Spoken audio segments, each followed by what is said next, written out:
네. 예수님은 이 땅에 오셔서 하나님의 뜻을 일러주셨습니다. 오늘 우리가 함께 봉독한 요한복음 6장 38절에서 40절 사이에도 아버지의 뜻을 일러주고 계십니다. 하나님의 뜻은 아들을 보고 아들을 믿는 자마다 마지막 날에 살리는 것이다. 예수님이 이 땅에 오신 목적입니다. 그것이 아버지의 뜻입니다. 우리가 예배로 나왔습니다. 예배로 나온 목적이 뭡니까? 한마디로 말씀드리면 아버지의 뜻이 이루어지는 것인데, 그 뜻이 이루어지는 것은 예수님께서 우리를 마지막 날에 살리시는 겁니다.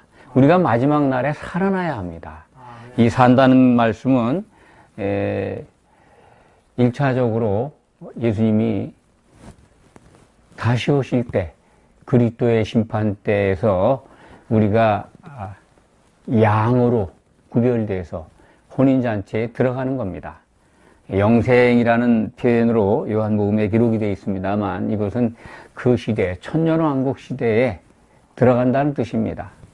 천년왕국에 들어간다면 새 예루살렘에서 이루어지는 세세의 생을 보장받게 됩니다. 그러니까 마지막 날에 살림을 받는다는 거, 예수님이 이 땅이 아니라 다시 오실 때, 공중으로 임하실 때, 그리스도의 심판 때에서 혼인잔치에 들어가는, 참 영원히 사는 길로 택함을 받는 그런 것을 얻는 겁니다. 영생에 이르는 겁니다. 그것을 위해서 우리는 예배로 모였습니다. 하나님은 예배하는 자들을 찾는다고 하셨습니다. 요한복음 4장의 기록이죠. 하나님께서는 이렇게 예배하는 자들을 찾는다. 그런데 예배하는 자들은 영과 진리로 예배할지니라 라고 예수님께서 가르쳐 주셨습니다. 예배하는 자들이 영과 진리로 예배하는 것, 그것이 매우 중요합니다. 그것을 너무나 막연하게 참 철학적으로, 추상적으로 받아들이지 마시기 바랍니다. 영으로, 그리고 진리 안에서 예배 드린다고 하는 것은 영으로 예배를 드리는 것. 하나님은 영이시니까 우리가 영으로 예배를 드려야 합니다. 그렇다면 우리가 자칫 잘못하면 우리들이 가지고 있는 생각, 혼, 이것을 가지고 예배할 수가 있습니다. 물론 자기 자신을 인식하는 건 혼입니다. 자아입니다. 예배하는 순간은 각자의 그런 혼적인 요소들을, 그 내용들을 다 내려놓고 예수님과 같은 마음으로 아버지께 예배해 드리라는 말씀입니다. 예수님 안에서, 그리스도 안에서 예배를 드린다면 그건 진리로 예배 드리는 것입니다. 그러니까 영과 진리로 예배 드리라 하는 말씀은 혼적인 모든 인간적인 것 다 내려놓고 하나님을 향하여 그리스도 안에서 여러 성도들이 같은 생각으로 한 몸을 이루어서 산 제물로 드리라는 것입니다. 이것이 성경의 기록입니다. 예배하는 자들이, 우리는 전통적으로 예배 시간에 무엇을 합니까? 제일 우리가 예배의 전형이라고 할까요? 예배의 문화 속에 딱 고정되어 있는 것, 여러 가지가 있습니다만 찬송도 부르고 기도도 하고 그런 예전의 형식들이 있습니다만, 기독교가 오랜 전통으로 빠짐없이 해오는 것이 사도신경이라고 하는 신앙 고백의 암송입니다. 초대교회 때부터 이것이 사도들의 믿음 고백이라는 이름으로 이렇게 만들어져 왔다고 합니다. 그런데 우리가 지금 하고 있는 사도신경은 주후 한 730년경? 약 8세기경에 완성된 것으로 보시면 됩니다. 그러니까 지금부터 한 1300년, 1200년 전에 믿음의 선진들이 만든 겁니다. 물론 신약 성경을 기준해서 했습니다. 사도신경이라고 하는 그 말 속에는 사도들이 그렇게 신앙 고백을 했다라고 받아들일 수 있습니다만, 사실은 사도들이 그런 믿음 고백을 했다는 기록은 없습니다. 사도들이, 12사도들이 그렇게 우리가 지금 암송하고 있는 사도신경을 외웠다는 그런 기록은 없고, 그들이 다 떠난 다음에 신약 성경을 보고 많은 믿음의 선진들이 이것을 성경적으로 이렇게 더듬어서 정립한 겁니다. 사도신경을 여러분들은 다 외우실 겁니다. 우리나라에 가장 많은 장로교단은 빠짐없이 사도신경을 하는데, 다른 교단들은 하지 않은 데도 많이 있습니다. 특히 이단이라고 분류되는 곳에서는 사도신경을 하지 않습니다. 사도신경을 하지 않으면 이단으로 몰렸던 때가 있습니다. 그것이 바로 사도신경을 만든 배경입니다. 초대교회 당시에 한 2세기경에 기독교 안에 이단들이 나타나기 시작했습니다. 대표적인 것이 이제 영지주의, 또 오늘날 신학자들이 얘기하는 양태론, 예수님을 인정하지 않는 그러한 성경 해석의 종파들이 나타났기 때문에 그것을 구별하기 위해서 믿음의 선각자들이, 선진들이 이 사도들의 신앙 고백서를 만들기 시작했다라고 생각을 합니다. 그래서 이것이 완성되는 때는, 지금 우리가 하고 있는 사도신경이 완성된 때는 주후 8세기경이니까 로마 카톨릭 시대입니다. 그래서 우리가 잘 아시다시피 이 사도신경의 내용이 크게 한 서너 가지로 구분해서 생각할 수가 있습니다. 하나님 아버지를 믿고, 그 다음에 예수 그리스도를 믿고, 그리고 성령을 믿고, 그리고 영원히 사는 것을 믿는다라고 고백하는 겁니다. 그러니까 사도신경의 목적도 결국은 뭡니까? 우리가 영생하는 겁니다. 마지막 날에 살림을 받기 위해서 신앙 고백하는 겁니다. 예배에 나온 목적도 마지막 날에 예수님의 약속대로 살림을 받기 위해서 신앙 고백을 하는, 사도신경을 외우고 고백하는 것도 마지막 날에 살림을 받기 위해서 하는 겁니다. 신앙 고백의 내용들을 지금 말씀을 드렸습니다만, 이 네 가지 이 믿음의 고백이죠. 믿음이라고 하는 거는 전에 많이 말씀을 드렸습니다. 예수님께서 십자가를 통해서 이루신 믿음이다. 그것을 가지고 그리스도를 보고, 그리고 그분을 향해서 믿는 그 고백, 그것이 신앙 고백이 되어야 합니다. 오늘 요한복음 6장 38절에서 40절의 말씀을 본문 말씀으로 채택을 해서 사도신경 내용을 여러분들에게 알려드리려고 지금 오늘 말씀을 준비했습니다. 요한복음 6장 38절에 보면은 예수님께서 참 하늘에서, 하늘 보좌에서 사람이 되셔서 내려온 뜻은 아버지의 뜻을, 나를 보내신 이의 뜻, 하나님 아버지죠. 하나님 아버지의 뜻을 행하려고 왔다. 나를 보내신 이의 뜻은 마지막 날에 다 살리는 것이다. 그런데 아버지의 뜻을 좀 더 40절에 구체적으로 말씀하시죠. 내 아버지의 뜻은 아들을 보고, 알아보고, 예수님을 알아보고, 또 다른 말씀을 드리면 막 경험으로 체험하는 거죠. 확실하게 예수님을 알아보고 그 예수님을 향하여 그 안으로 믿는 자들, 그들을 마지막 날에 다시 살리는 것이다. 그것이 아버지의 뜻이라는 것입니다. 그러니까 우리 신앙의 목표도 이것이죠. 마지막 날에 살아나는 것입니다. 그 과정에서 우리는 영이 살아나야 되고, 그리고 교회로 나와서 성령 안에서 한 몸을 이루어야 되고, 기름을 준비해야 되고, 그리스도의 심판대에서 지혜로운 처녀, 또 예수님의 소유를 맡았던 이 종들, 그리고 양으로 분류돼서 혼인잔치에 들어가야 합니다. 그래야 하나님의 뜻을 이루는 것이고 예수님이 약속하신 대로 마지막 날에 살림을 받는 겁니다. 이것이 신앙의 목적입니다. 그래서 신앙 고백서도 여기에 맞아야 합니다. 그런데 우리가 사도신경의 신앙 고백 내용을 좀 자세히 들여다보면 성경과 다른 부분이 여러 군데 있고 또 꼭 들어가야 될 부분들이 생략되어 있는 것을 알 수가 있습니다. 그 원인은 이것이 카톨릭 시대에 그들의 교리에 맞게, 그들이 만든 전통에 맞게 만들어졌기 때문에 그렇습니다.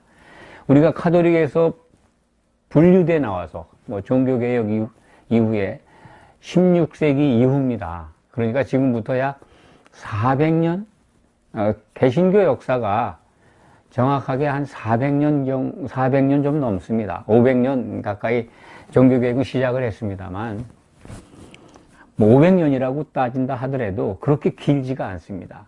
예수님이 십자가 사역을 하시고 부활 승천하신 지가 2000년이 넘었습니다. 그런데 이제 보면은 그 가운데 500년이라고 그러면은 너무나 오랜 기간 동안이 개신교가 아니고 카톨릭이 주류가 돼서 그들이 만든 교리와 전통 속에서 예수님을 믿는 신앙생활을 해왔습니다.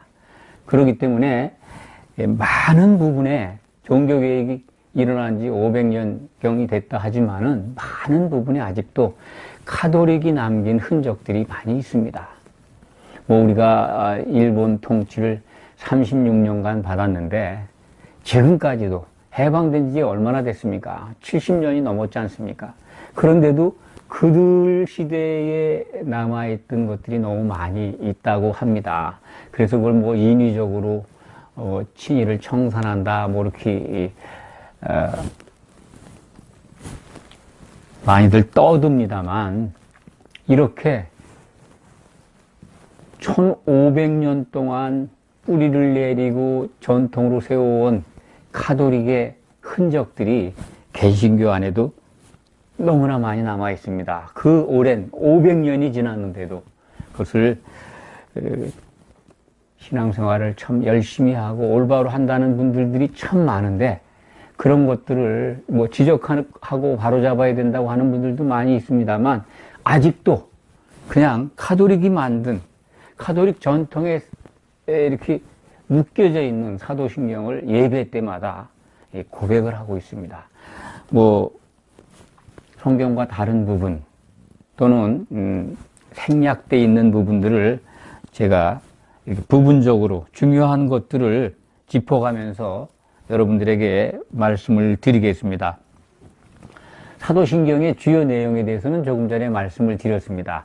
하나님 아버지, 창조주 아버지를 믿는 것, 그리고 예수 그리스도를 믿는 것, 그리고 성령을 믿는 것, 그리고 영원히 사는 걸 믿는다는 고백입니다. 그 중에 신앙 고백에서 가장 중요한 게 뭘까요? 가장 중요한 거는 우리는 죄인이라는 걸 먼저 알아야 합니다. 죄를 자복하는 고백을 하기 위해서 예배 시간에 늘 사도신경을 하는 것입니다. 우리는 사도신경을 암송하지 않고 참회의 기도 시간으로 대체합니다만 참회의 기도가 뭐겠습니까? 하나님의 관역에서 벗어난 죄에 대한 고백이고 그 고백을 들으시는 하나님은 미쁘셔서 용서해 주신다고 하는 것이 성경의 기록입니다. 그것은 요한일서 9절에 나와 있습니다. 요한일서 1장 9절에 기록된 말씀입니다. 하나님은 미쁘셔서 죄를 자복하고 시인하면 사해 주신다. 우리는 그 말씀을 믿는 겁니다. 우리는 성경을 통해서 인간은 누구나 다 죄 아래 갇혀 있다는 걸 압니다. 교회에 나와 있는 분들은 다 자기 자신이 죄인이라는 것을 본 분들입니다. 죄를 보았기 때문에 죄를 벗어나는 길이 예수님께 있다고 믿고 이렇게 예배로 나온 겁니다. 죄를 고백하고 있는 거죠. 사도신경을 암송 안 해도 이렇게 예배에 출석해서 하나님을 바라본다면, 예수님을 바라본다면 그 속에는 죄에 대한 고백이 포함되어 있다. 저는 그렇게 생각을 합니다. 이게 사도신경에 포함되어 있는 내가 믿사오며 기억하시면서 맨 처음에 사도신경에 기록되어 있는 부분을 가지고 이제 성경적이지 않은 것들 또는 꼭 들어가야 되는데 포함되지 않은 것들을 설명드리면서 말씀을 이어가겠습니다. 사도신경 다들 외우시니까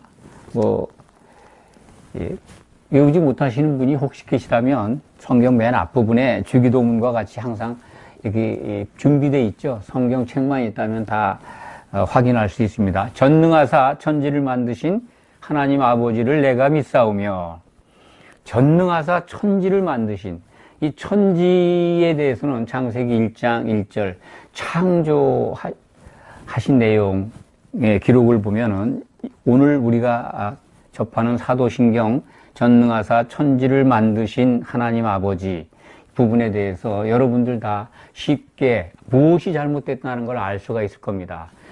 천지, 하늘들과 땅입니다. 보이지 않는 하늘과 보이는 하늘, 그 쌍수의 하늘을 태초에 하나님이 창조하셨습니다. 그러니까 천지를 만들었다는 언어도 성경적이지가 않습니다. 성경은 창조와 제조, 만든 것을 구별하고 있습니다.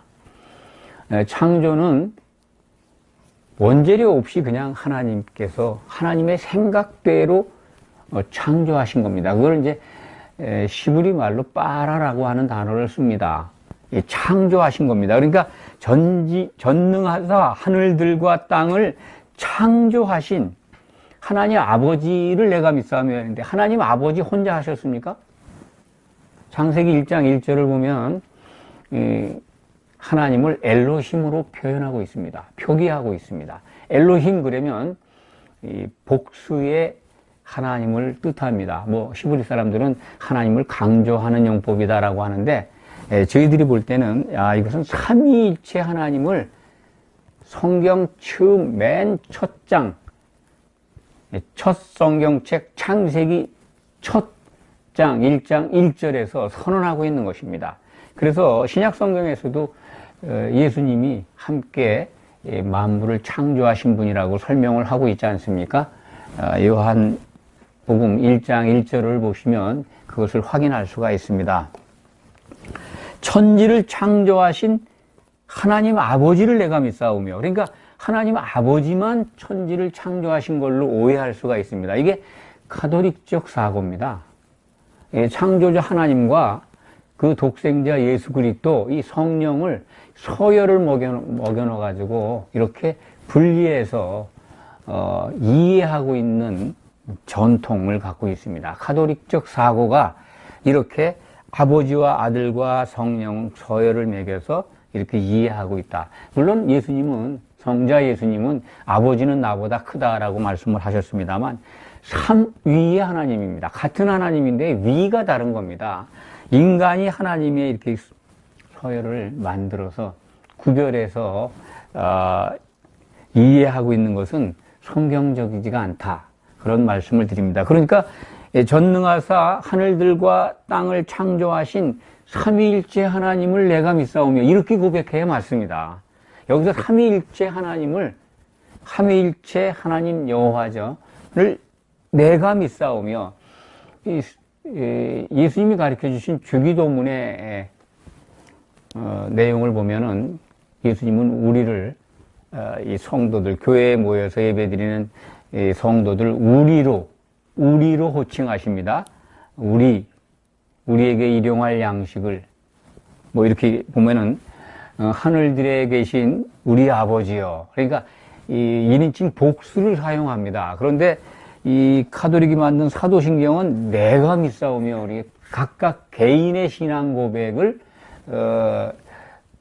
가르쳐주고 있는데요. 이 부분도 사실은 교회에 모인 공동체, 예수님 안에서 하나 되어야 될 성도들은 함께 신앙 고백을 하는 그 성도들이라면 우리가 믿사오며 하는 것이 타당하다고 저는 봅니다. 그렇기 때문에 그 부분은 전능하사 하늘들과 땅을 창조하신 삼위일체 하나님을 우리가 믿사오며 그래야 맞지 않겠습니까?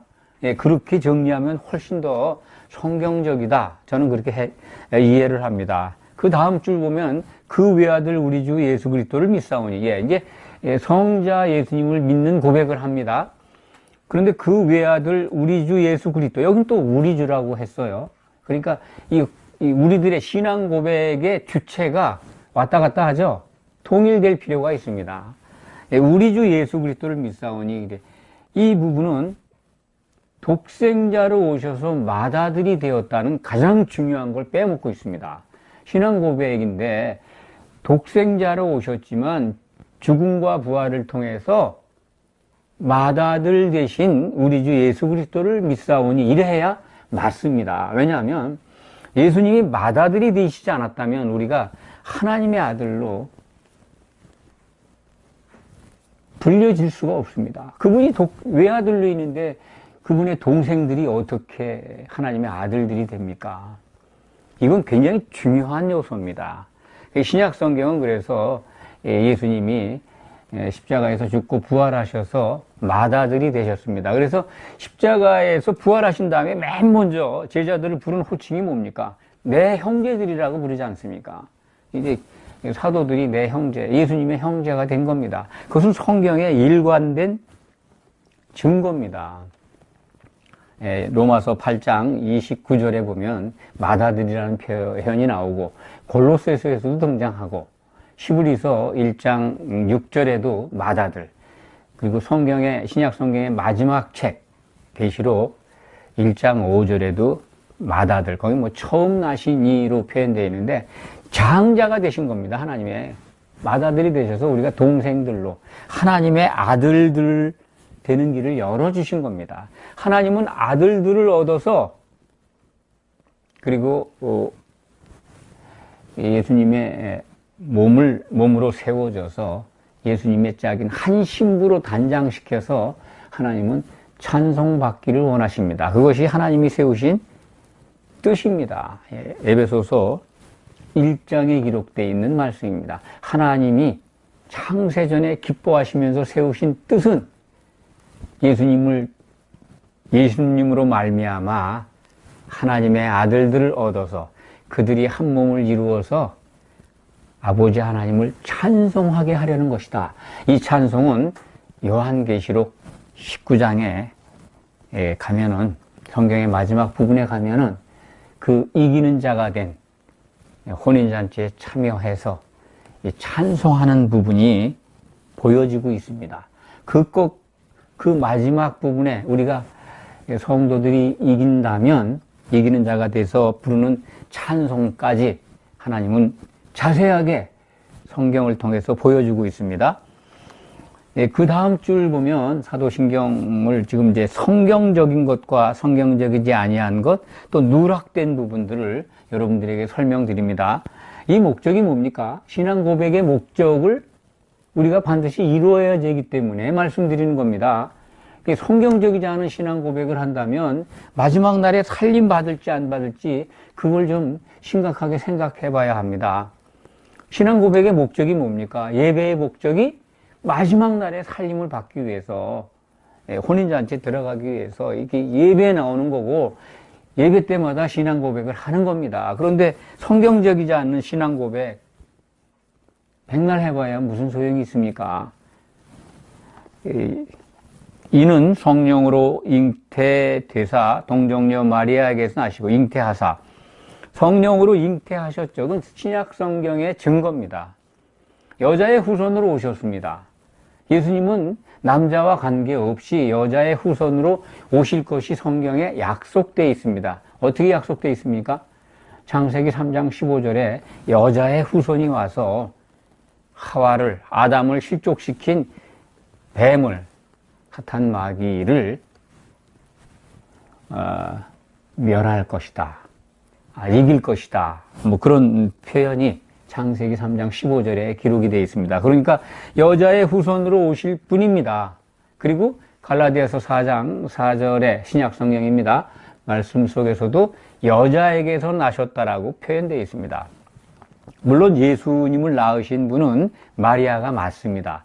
그런데 동정녀라고 하는 이 표현은 물론 남자와 관계없이 처녀가 예수님을 잉태해서 낳았습니다. 성령으로. 그런데 마리아를 앞에 동정녀로 붙인 거는 카톨릭의 전통, 그 교훈, 교리를 강조하기 위해서입니다. 이 마리아는 가톨릭이 만든 교리에 의해서 몽소승천, 무흠이라는 거예요. 마리아는 죽을 때까지 죄가 없이 살다가 승천했다고 하는 것이 가톨릭 교리입니다. 어마어마하죠. 이 세상에 태어난 사람 중에 예수님 빼고 죄 없이 승천한 사람을 마리아라고 그분들은 믿고 있습니다. 무념시태라고 그러죠. 죄가 없이 태어났고 죄를 짓지 않고 살다가 예수님을 낳고 그리고 살다가 수명을 다해서 하늘로 승천했다. 그들이 가톨릭이 만든 사상입니다. 마리아에 대한. 그것을 뒷받침하는 것이 동정녀라는 단어입니다. 성경에는 없습니다. 여자에게서 나시고 이렇게 돼 있죠. 갈라디아서 4장 4절을 읽어보시면 예수님은 한 여자에게서, 하나님은 어떤 여자든지 예수님을 나오게 이 세상에 보내실 수 있는 분입니다. 그리고 창세기 3장 15절은 여자의 후손으로 오신다고 했습니다. 남자와 관계없이 이 땅에 여자의 후손으로 오셨습니다. 성경을 응하셨습니다. 그렇기 때문에 동정녀 마리아, 별 의미가 없는 것 같지만 카톨릭의 교훈과 카톨릭의 전통을 심어놓은 그런 것으로 이해하시면 됩니다. 그래서 이것을 바라본다면 이는 성령으로 잉태되사 여자에게서 나시고 이렇게 표현해야 맞습니다. 본디오 빌라도에게 고난을 받으사, 이것이 성경적이지가 않죠. 예수님은 공생의 기간 동안에 자신이 누구에게 고난받으실 것을 세 차례나 말씀을 했습니다. 제자들에게. 내가 예루살렘에 올라가서 장로들 곧 대제사장들과 서기관들에게 고난을 받을 것이다. 이방인에게 넘겨진다는 말은 있습니다. 본디오 빌라도가 로마 총독이니까 이방인입니다만, 이것을 신학자들 또는 카톨릭은 본디오 빌라도 시대에 고난을 받으사 이렇게 바뀌었다고 하는데 차라리 그렇게라도 바꾸는 게 낫죠. 합리적이죠. 그런데 개신교는 아직도 이대로 본디오 빌라도에게 고난을 받으사, 성경적이지 않은 표현을 옛날부터 내려온 카톨릭 전통을 바꾸지 못하고 그대로 사용하고 있습니다. 이제는 바꿀 때가 됐습니다. 계속 이런 신앙 고백 해야 될 이유가 없습니다. 십자가에 못 박혀 죽으시고 장사한 지 사흘 만에 죽은 자 가운데서 다시 살아나시며 하늘에 오르사 전능하신 하나님 우편에 앉아 계시다가, 성경에 있는 그대로입니다. 하늘에 오르사 전능하신 하나님 우편에 앉아 계시다가, 그냥 앉아 계시는 건 아니죠. 하나님 그 자리로 복귀하셔서 우리를 위해서 기도하고 계십니다. 그리고 그 다음에 이제 저리로서 거기로부터 그리스도 안에서 산자와 죽은 자를 심판하러 오시리라, 이렇게 바꾸는 게 좋습니다. 산자와 죽은 자를 심판하러 오시리라 애매하지 않습니까? 살아있는 자와 죽은 자를 심판한다, 예수님 오실 때. 그렇지 않습니다. 믿었던 자들, 믿음을 가지고 이 세상을 떠난 죽은 자들과 살아있는데 예수님을 믿는 사람들이 다 예수님 오실 때 공중에서 예수님을 만납니다. 거기서 그리스도의 심판대에서 심판을 하십니다. 그러니까 예수님이 오실 때는, 다시 재림하실 때는 믿는 자들에 대한 심판이 이루어집니다. 그래서 이 말씀은 그러니까 거기로부터 산자와 죽은 자, 공중으로 오신다는 표현이 또 빠져 있죠. 그러니까 지상 재림한다는 주의자들, 지상 재림론자들이 이 사도신경에 그런 것들이 없으니까 자의적 해석으로 구약 성경을 근거로 해서 오해하고 있습니다. 만약 사도신경에 공중으로 오시리라 이렇게 해놨더라면 좀 낫지 않았을까 하는 생각이 듭니다. 거기로부터 이 하늘, 셋째 하늘에서 공중으로 재림하시죠. 오셔서 그리스도 안에서 산 자와 죽은 자를 심판하러 오시리라. 이제 그리스도의 심판대가 여기 기록이 돼 있는 거죠. 성령을 믿사오며 이제 세 번째 믿음이 나오죠.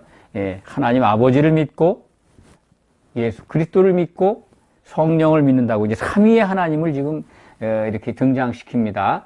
성령을 믿사오며 성령은 예수님의 이름으로 보내신다고 했습니다. 그리고 나와 똑같은 보혜사라고 증거하셨습니다. 그러니까 그리스도와 똑같은 보혜사 성령을 믿사오며 이렇게 해야 성경적이다. 저는 이런 말씀을 드립니다.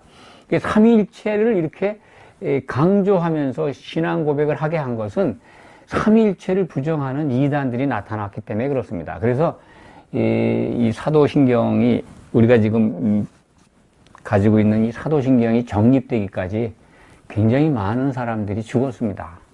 삼위일체 논쟁 때문에. 삼위일체를 조금만 부정을 해도 다 십자가형이나 화형을 시켰습니다. 아주 많은 사람들이 죽었습니다.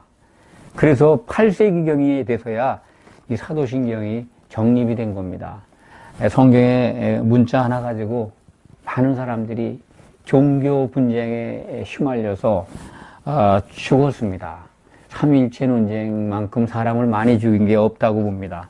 그래서 지금 이 사도신경에, 지금 가톨릭이 만든 사도신경에 가장 핵심적인 게 삼위일체 인정, 그 고백입니다.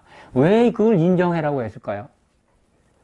그 인정해야 자기들의 교리가 정립이 되니까. 물론 삼위일체 그 시인해야 됩니다. 근데 예수님이 뜻은 그런 논쟁보다는 아버지 뜻을 알기를 원하셨을 겁니다. 아버지 하나님을 믿고 예수 그리스도를 믿고 성령을 믿고 삼위의 하나님을 믿는다면, 그리고 그리스도를 정말 하나님의 아들로 알아보고 그분을 향해서 믿는다면 다 살리신다고 하는 약속, 이게 더 중요하지 않았는가 하는 생각을 합니다. 그 삼위일체 논쟁, 그곳에서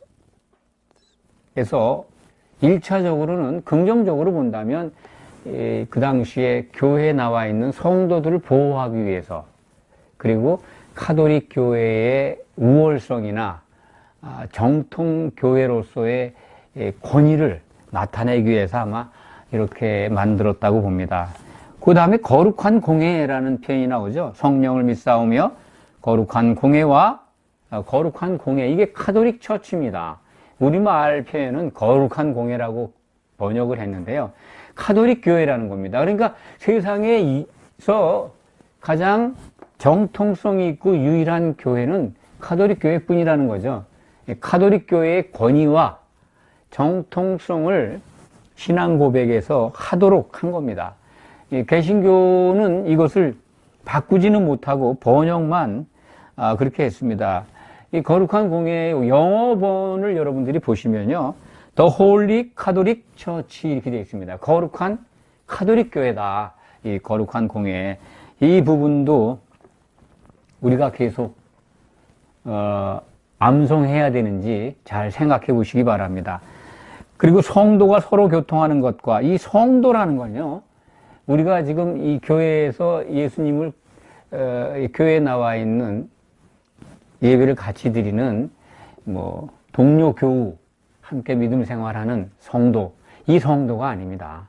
이 카톨릭 성도는 1차적으로 이 성도들은 세상을 떠나서 그야말로 성경적으로 말씀을 드리면 음부 가운데 가 있는 성도들이 서로 교통하는 것, 그런 뜻입니다. 그들이 세상에 살아있는 자들을 위해서 기도하고 죽은 자들을 위해서 기도한다는 겁니다. 그래서 연옥에 가 있으면 더 좋은 대기소로 다 옮겨질 수 있다고 하는 그러한 카톨릭 사상이 담겨 있는 겁니다. 이 성도들은 지금 개신교 교회에 들어와 있는 성도와 구별되는 겁니다. 성인입니다.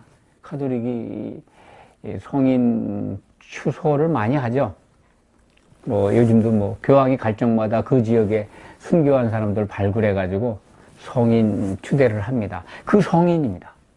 성 누구 많이 있지 않습니까? 성 바오로, 성 베드로, 성 누가, 성 마테오, 이렇게, 그 성자가 붙은 그들, 성인들, 그들이 죽었지만 서로 교통한다는 겁니다. 이 음부의 세계에서, 예수를 믿다가 세상을 떠났기 때문에 낙원에서 쉬고 있는데, 성경은 그런데 그들은 서로 교통해서 기도를 함으로써, 교통함으로써 이 살아있는 자들의 믿음을 도와주고, 또 죽은 자들이 지옥 같은 데 가 있는데 그들이 이렇게 벗어나도록 기도한다는 것. 사후 세계에서 이들이 깨어서 기도한다는 것을 교리로 세웠는데 그것을 고백하라는 겁니다. 그걸 하고 있는 겁니다, 지금. 이 성도가 개신교에서는 같이 신앙생활하는 성도로 이해하고 있는 것 같습니다. 본래 사도신경 만든 취지, 그때의 성도는 다릅니다. 그러니까 이 부분도 바꿔줘야 할 것 같습니다. 어떻게 바뀌어야 되는가는 제가 나중에 전체적으로 말씀을 드리겠습니다. 죄를 사하여 주시는 것과, 당연히 죄를 사하여 주시는 것, 고백이 있어야 됩니다. 죄에 대한 고백이 있어야죠. 죄인인 것을 우리는 고백하는 겁니다. 예배에 나왔다는 것은 이미 고백이 포함되어 있는 거죠. 우리는 죄인입니다라는 고백이 포함되어 있는 것이고, 몸이 다시 사는 것, 이 부분은 몸이 어떻게 사느냐 부분을 우리가 구별해야 됩니다. 어떻게 다시 삽니까? 그냥 이 몸으로 부활합니까? 그렇지 않습니다. 그런데 많은 사람들이 지금 사는 이 땅에서 부활해서 다시 사는 걸로 오해하는 분들도 있습니다. 부활에 대해서 오해가 아주 깊습니다. 지금 몸이 다시 사는 것, 이거는 신약 성경에 호련히 변하는, 부활할 때 몸이 호련히 변합니다. 고린도 전서 15장 51절에 기록되어 있습니다. 몸이 호련히 변해서 산 자들은 부활합니다. 또 죽은 자들도 변해서 공중에서 예수님을 만납니다. 그 당시에 입는 몸이, 성경은 영의 몸입니다. 영적인 존재가 되는 겁니다. 그러니까 이 몸이 다시 사는 거는요, 이 바디, 육체, 지금과 같은 육체가 부활해서 똑같은 몸으로 부활한다 하는 그런 오해를 하지 마시기 바랍니다. 유대의 사상 중에 바리새인들은 부활을 믿었지만은 그들은 똑같은 몸으로 부활한다라고 믿었다고 합니다. 그러니까 굉장히 하나님의 뜻을 잘 모르고 확신하고 있었던 겁니다.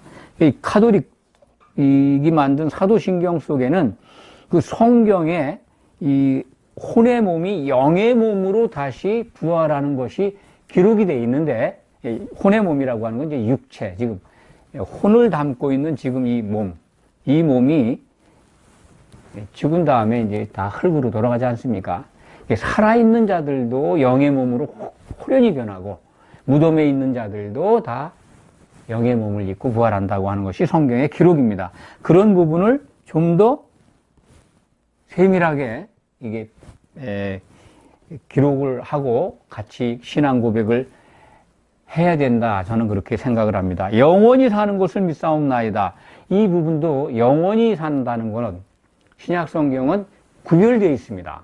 천년왕국의 생과 새 예루살렘에서의 생이 구별되어 있습니다. 1차적으로 영생, 예수님이 이제 신약 성경 공생의 기간 동안에 의인은 영생에, 죄인은, 악인은 영벌에 들어간다라는 말씀을 하셨는데, 그때 그 영생은 천년왕국의 생입니다. 그리고 새 예루살렘에 들어가서 주님과 더불어 세세의 왕노릇하는 건 세세의 생이로 이렇게 구별되어 있습니다. 그러니까 여기도 그 부분을 정말 마지막 날에 살림을 받는, 또 그것을 위해서 기도하고 신앙 고백을 하고 예배에 참석하는 성도들이 할 고백, 그 믿음의 고백은 정확하게 영원히 사는 것에 대해서도 구별해서 표현을 할 필요가 있다. 그러니까 주님과 더불어 세세토록 왕노릇한다. 맨 마지막 새 예루살렘에 들어가서 누릴 그 성도들이 누릴 복입니다. 그걸 고백해야 합니다. 그것이 우리의 신앙의 목표이기 때문에 그렇습니다. 그것을 바라봐야 되는 것 아니겠습니까? 그래야 성경적인 신앙 고백을 하게 되는 겁니다. 그래서 여러분들에게 제가 사도신경을 다시 만든 것, 그것을 한번 읽어드리겠습니다. 이렇게 만들면 좋지 않겠나 하는 것을 지금 말씀드린 걸 중심으로 해서 읽어드리겠습니다. 그렇다면 성경적인 것, 또 부족하다면 좀 더 검토와 연구를 통해서 성경적인 신앙 고백을 해야 된다고 생각을 합니다. 그래서 지금 우리들이 갖고 있는 보편적으로 성경책에 기록되어 있는 사도신경, 거기에서 부족하고 성경과 다른 것들을 보완해서 제가 새롭게 제시하는 사도신경을 읽어드리겠습니다. 전능하사 하늘들과 땅을 창조하시고 만드신 일이 나오죠. 창세기 1장 3절부터는 그 창조도 있지만은 만드는 아싸, 히브리 말로 아싸한 부분이 많이 나옵니다. 아담도 흙으로 빚으시죠. 제조하는 겁니다. 그렇기 때문에 창조만 있는 게 아니라 만드셨습니다. 하나님께서 그 부분을 추가해야 된다고 봅니다. 다시 시작하겠습니다. 전능하사 하늘들과 땅을 창조하시고 만드신 삼위일체 하나님을 우리가 믿사오며 그 독생자 곧 죽음과 부활을 통하여 맏아들 되신 우리 주 예수 그리스도를 향하여 믿사오니 그는 성령으로 잉태되사 여자에게서 나시고 율법 아래 나셔서 장로들 곧 대제사장들과 서기관들에게 고난을 받아 십자가에 못 박혀 죽으시고 장사되었다가 성경대로 사흘 만에 다시 살아나시며 하늘에 오르사 보혜사 성령을 보내시고 하나님 보좌 우편에서 우리를 위하여 간구하시다가 그리스도 안에서 죽은 자와 산 자를 선악간에 그 몸으로 행한 대로 심판하러 주의 날에 그 하늘에서 공중으로 오시리라. 성령을 그리스도와 똑같은 보혜사로 믿사오며 성도가 서로 연합함으로 교회가 스스로 세워지는 것과 죄를 고백하면 사해 주시는 것과 영의 몸으로 부활하여 다시 사는 것과 주님과 왕노릇하며 세세토록 살 것을 믿사옵나이다. 아멘.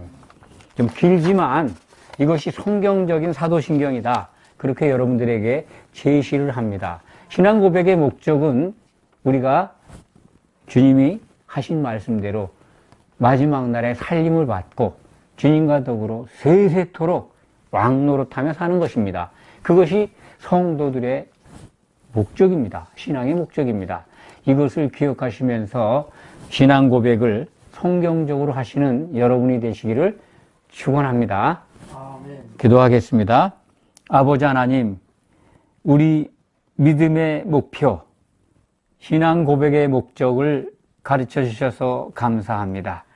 우리가 주님이 오실 때 그날에 살림을 받아서 혼인잔치에 들어가 주님과 더불어 찬송하고 그리고 승리한 자로서 새 예루살렘에서 세세토록 주님과 더불어 왕노릇하는 그 영광이 우리의 믿음의 목표인 것을 알았습니다.